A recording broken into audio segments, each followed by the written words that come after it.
Hello, everyone, and thank you for joining us for this amazing opportunity for the Culinary Vegetable Institute to partner with Potatoes USA. My name is Chef RJ Harvey, and I'm the Culinary Director here at Potatoes USA. So let's get into a lot of the great topics that we're going to discuss today. Potatoes are an extremely functional food. So we're not only going to talk about the amazing variety of potatoes, but we're also going to talk about how they are good for your body and what they do to help fuel you through your day.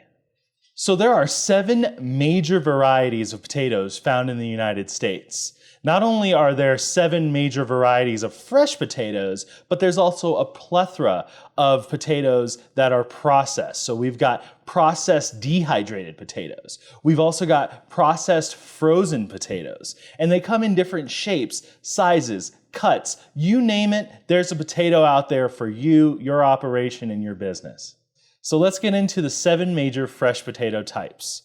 Starting off, we have red potatoes. Red potatoes are more of a waxy potato. They're a little bit more firm, so they hold themselves up well to moist cooking techniques. So whether you're doing braising or boiling or stews, or whether you're poaching, these potatoes are going to hold their shape very well. They also work really well for grilling.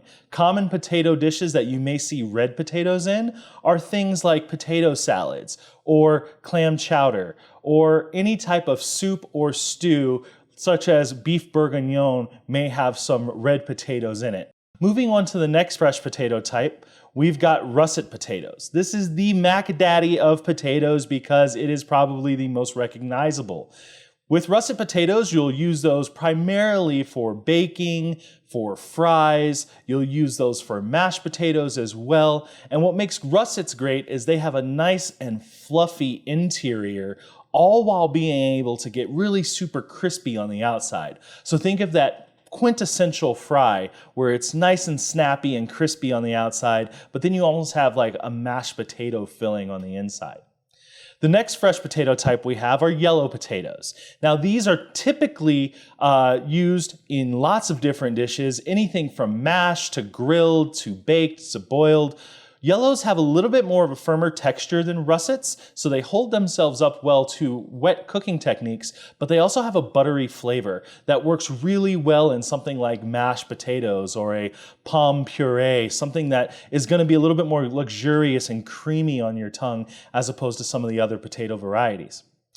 Then we have white potatoes. White potatoes typically have a thin white skin and a firm white flesh. These white potatoes are great for everything from baking to roasting to steaming. They hold their shape nicely and have a nice, beautiful alabaster coating on the outside from their skin. The next potato type we have are certainly eye-catching. They're blue and purple potatoes. Now these blue and purple potatoes have vibrant and amazing color. You can use them in potato salads or even a really interesting play on mashed potatoes. With blues and purples, you typically want to stick to dry cooking techniques, but you can also use them in a steaming application in order to keep and retain their color.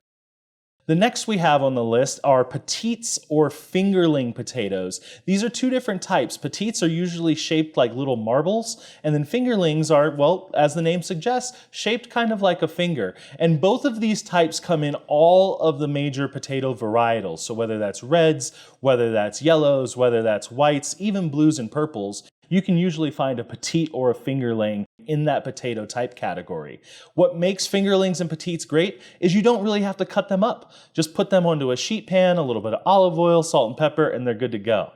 Now, fresh potatoes are exciting, but let's get into frozen potatoes because these are fantastic if you're looking for ways to save on labor. Plus, they are probably the most recognizable because that's where a majority of America gets their frozen fries from.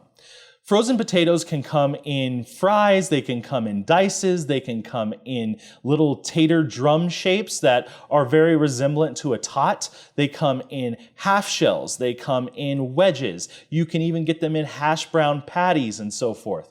The great thing about frozen potatoes is you get to save time and labor in the production of a lot of these products. They fry up nice and crisp, and potato processors across the US are always doing new and interesting formulations to deliver the best quality product to you and your customers. So let's get into dehydrated potatoes. So dehydrated potatoes are extremely fun and super functional because they can be incorporated into lots of different culinary applications. Using dehydrated potatoes in breads or stuffings, you can put them into meatballs or meatloafs to add and retain moisture. And you can even use them in baking applications. Adding a small percentage of dehydrated potatoes to baked goods actually helps them brown a little bit better, gives them more moisture, and a better mouthfeel. So definitely reach for dehydrated potatoes when you go to bake something. And since we're all talking about functional foods and how they really behave with our bodies and eating with a purpose, I want to spend some time talking about potatoes and nutrition. Because contrary to popular belief, potatoes are nutritious. They are a nutrient-dense, complex carbohydrate that is a vegetable that everybody loves. When we dive into potato nutrition, a medium 5.3 ounce skin-on potato not only has 110 calories, but it's sodium-free, fat-free, and cholesterol-free. It also provides your body with about 30% of the daily value for vitamin C, in addition to having more potassium than a medium-sized banana. In fact, potatoes also contain plant-based protein. Now, we've talked all about potato nutrition, but let's talk about how they compare to sweet potatoes, because quite often people believe that sweet potatoes are healthier for you than regular potatoes. And it's certainly not the case when we look at the nutritional value. When we compare white potatoes to sweet potatoes, you can see they are pretty nutritionally comparable. Whereas sweet potatoes are higher in vitamin A, white potatoes are higher in vitamin C. So when we look at the nutrition profiles together, you can see they're easily comparable. So don't feel bad about eating one or not eating the other. We encourage people to eat more vegetables of all types, but we especially want people to be encouraged and feel good about eating potatoes. So why all this talk about health and nutrition? Well, operators have reported that they notice an increase in consumer demand for healthier items on their menus. Within the past year, over half of consumers say they want to find immune-boosting ingredients every place they go out to eat. And that's obviously a result of the particular climate that we're in right now. 23% of operators call out specific nutrients or vitamins on menus because of the associated health benefits. Providing call-outs of the nutritional benefits can help increase the relationship between consumers' awareness and the interest in dining and how potatoes can be positioned on your menu as a nutrient-dense vegetable.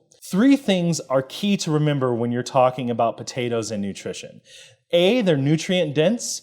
B, they're versatile. And C, they are very cost-effective. So now that we've gone through all the different potato types that are available to you in your business, and now that we've done a deep dive into potato nutrition, let's talk a little bit more about functional foods and how potatoes will fit into an amazing dish.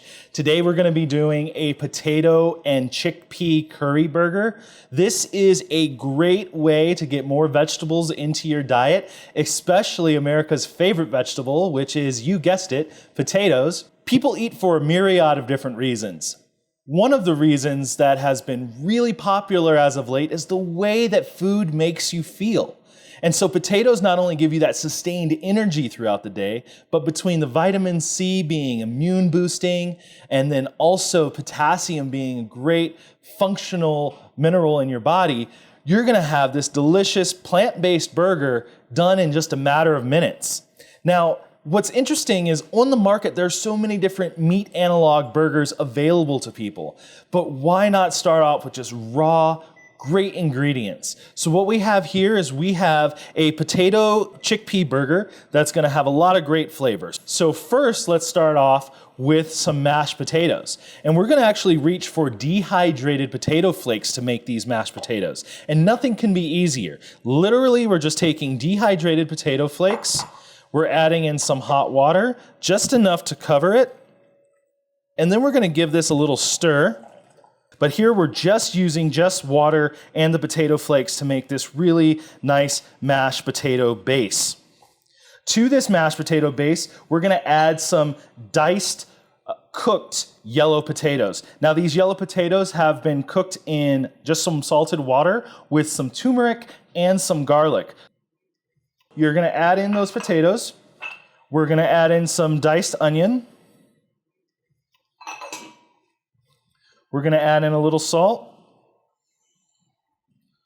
We're going to add in some freshly cracked black pepper. We're going to add in some curry powder,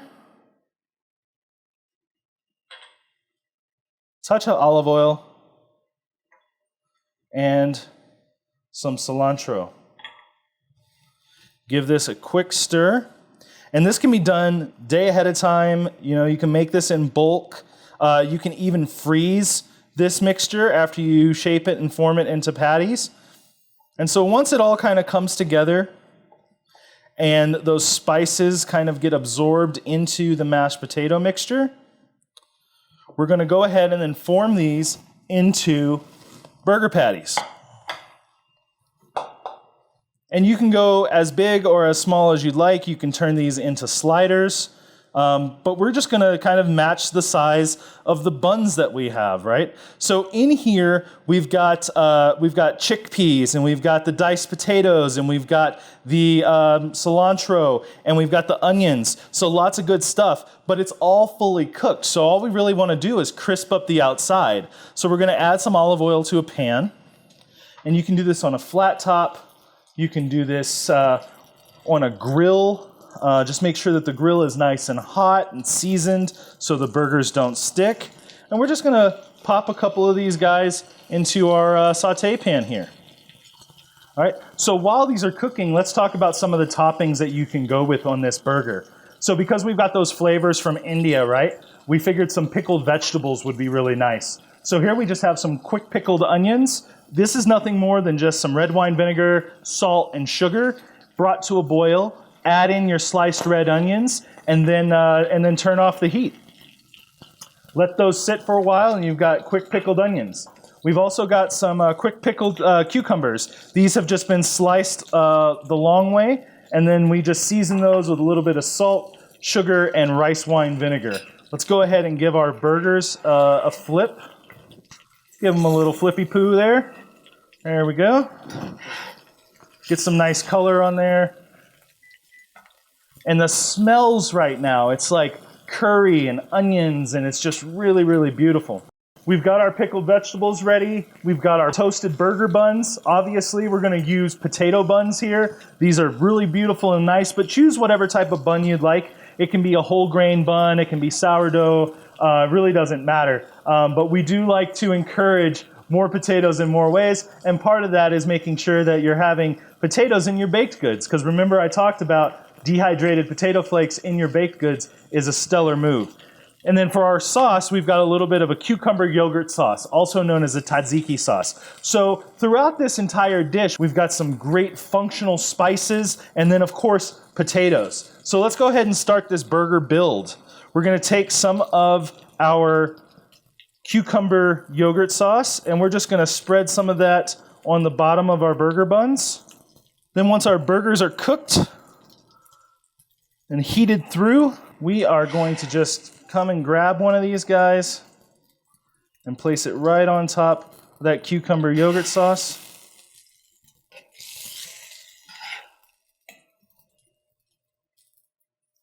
Then let's come in with some of these quick pickles. So we've got our cucumber pickles. Make sure they're drained nice and well. Some of these red onions. And you know, when you're eating plant-based like this is fantastic, great way to encourage more vegetable consumption. And then from here, I'm going to go ahead and just add a little bit of lemon zest for some freshness.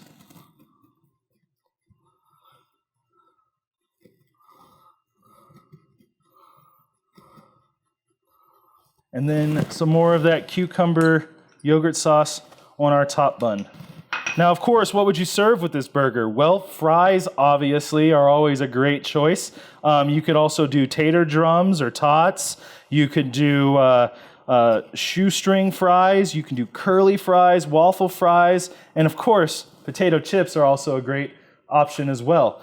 Feel free to have fun with it. Choose different colors of potatoes, different textures. And I mean to tell you, look at that burger. All the smells of India, crispy on the outside, nice acidity from the quick pickles, and of course you got that creaminess from the tzatziki sauce. That is an all-star stellar burger. And this is our curry, chickpea, and potato burger. Extremely functional, good for you. And remember, potatoes, real food, real performance.